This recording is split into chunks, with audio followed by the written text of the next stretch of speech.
What up, everyone? Shoplife week 5 coming at you. We got quite a bit to actually get through today. So, new projects coming in. Again, it's just the tail end of January, it's the start of February, so I'm hoping it's starting to pick up, which it has. I got a couple new projects. So, I mentioned an SNES desk the other day. That went through, so we finalized revisions, got that going, and we will be just ordered material today as of recording, so that will be on its way. I had some Etsy orders come in for some of my kneading boards, which is really awesome, so I'm glad those are starting to sell. And I also had a couple Lazy Susans. I had a really big one, actually. It's a 28-inch Lazy Susan, so you must have a massive island in order to do that, or to have that on there. Shipping out, my game table finally done, got the bumpers on and everything, so that got shipped out. They were a hella heavy. It was about a 275 pound and 230 pound crate. Massive. Almost dropped them getting into the truck, but did it. Major tasks and progress that we did. So we're starting to update the Ep3, like I said last week, which is really nice. Just going through each kind of listing, seeing which ones are working, which ones aren't, basically deleting ones that aren't working, getting ones that are working duplicated and working for me. I'm also trying for basically like certain holidays, so like Valentine's Day, kind of the Hallmark holidays, setting up my descriptions to be tailored to those markets, because I think Etsy's moving towards kind of a more of an occasion-based buying instead of just searching up, which obviously they do, but I'm trying out some new stuff with descriptions, so I'll let you know how that goes. Oh, I got my sharpened blades back from the sharpeners, so I don't know why I waited so long, because I know it was going to be night and day difference, but it really is. It's like sharp blades make all the difference. I just had to rip a whole bunch of stock for some new some Etsy orders and stuff, and no burning. It was easy to push through. I need to do it more often, so I'm going to be trying to get onto a schedule of having. I have 2 sets of blades, so kind of having a set in the sharpener, having a set at the shop, and then just when those ones get dull, take them to the sharpeners and replace them as needed. Money in, money out. The expenses. Being a small business owner, expenses are always hitting, especially now because it's the start of the month. So February 1st, cha-ching, cha-ching. We had rent for my home and for the shop, so that was just bringing down the old income. But I'm hoping going into February, I do have a couple projects lined up, so it should kind of either cancel out, should be in the black here soon. So yeah, I made a couple hundred from Etsy.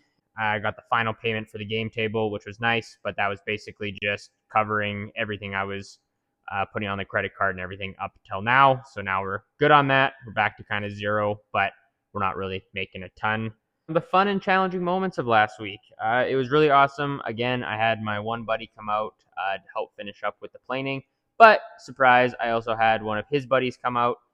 So I had 2 people in the shop, which was really exciting to have 2 people in the shop. I kind of found myself, because usually I'm the one doing everything, be able to have 2 people in the shop, be able to tell them, hey, just go do that. And it kind of freed me up. And I was kind of standing around, looking around, being like, what am I supposed to do now? Because usually I'm doing what they're doing. So it gave me a little bit of a taste of what it is like to have employees, and making sure that there's a lot of enough work so that you can do your stuff, they can do theirs. So it allowed me to do a little bit of computer work and some stuff on the CNC that I wouldn't typically be able to do because I'd be trying to do other projects. So it was really awesome having them come out. It did kind of get me thinking that it would be really awesome to open up kind of a makerspace. The dream would be having like a makerspace, tool shop, and then my own shop that I could offer classes at and stuff. It just got me thinking, because where we are, there isn't a lot in Ottawa anyways. There isn't a lot of great woodworking stores. Like, we have Lee Valley, but they're a very general store. Like, it would be great to have a tool store that was dedicated to woodworking and kind of the making space, that had good quality tools, stuff that you're seeing in the market that not a lot of other people are carrying. So like specialized tools and just the cool stuff that the maker community comes up with, being able to sell them in the store, and then having a maker space where people can pay a monthly subscription, to be able to come out and use the different tools, or if they don't have a huge home shop, being able to leverage a bigger shop to be able to do some more projects and stuff.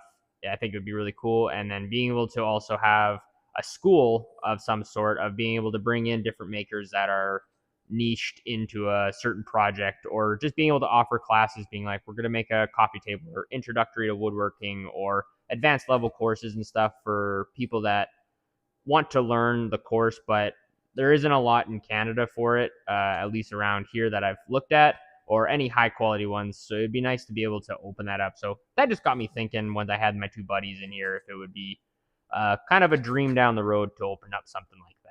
Did my first run of pasta boards, so I've been having the CNC run while I've been in the shop, just being able to set those up, run the tool pass, and go doing something else. And so since I have the 10-foot capacity, I wasn't using the whole thing because I don't have that many hold downs, but being able to do a big batch of them would run for an hour or two that I could still go and do other things in the shop or start other projects. So I'm hoping those are going to start selling here soon. Valentine's Day is coming up, so maybe a pasta themed or Italian themed Valentine's Day date night kind of thing. So I sell the whole kit or individual boards. So I'm hoping to see what that does for me. Oh yeah, so some tough spots. I got a email from one of my customers, so someone who bought one of my game tables. They have one of my toppers, and the toppers were starting to cup, which isn't a huge deal. They some of them they will move because it is solid wood, but these ones kind of started to cup. So I let them know if you actually just flip them over, they'll kind of equalize out. But he did that. He said that it worked, but a couple of the toppers cracked, and he sent me some photos, and they're cracked bad. So I don't think it's something that he can really take care of with what he's got, and I don't really want them to. So I'm going to be basically making a replacement top that I can send out to them while they're send them out a replacement top so they can send the other ones back, but still have a topper out there. And then I'll fix that one and then send those back. So it's kind of a rigmarole. It's a lot of shipping costs, but got to make the customer happy, and I don't want cracked toppers out there with my name on it. So that sucks. Not really a woodworking tip or anything. I just had some recommendations. So a good book recommendation that I was reading a couple weeks ago was Soul of a Tree by George Nakashima. It takes you kind of through, it's almost like a biography of his work, kind of where he started, where he went, and where he ended up. And it's really interesting to see kind of his philosophy on wood and furniture and the way it should be designed and kind of work in your home. So if you're looking for a cool, interesting book, maybe check that out. And something to go along with that, if you're looking for another podcast, there's a podcast called Woodworking is Bold. You get what I'm trying to say. If you're specifically looking for a good episode 19, they have Mira Nakashima, so George Nakashima's daughter, on. So she owns the company now.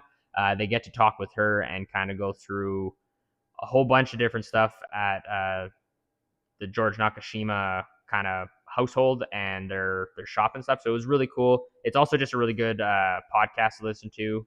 It's got 3 different makers on there: Eric Curtis, Paul from Copper Pit Woodworking, and Mary Tsai is the way that Paul usually says it. They're really good makers. They have really good conversation every week or every couple weeks, and just thought I'd let you guys know. So future plans, looking to the future here. What are we going to be working on? Kind of what's on the horizon.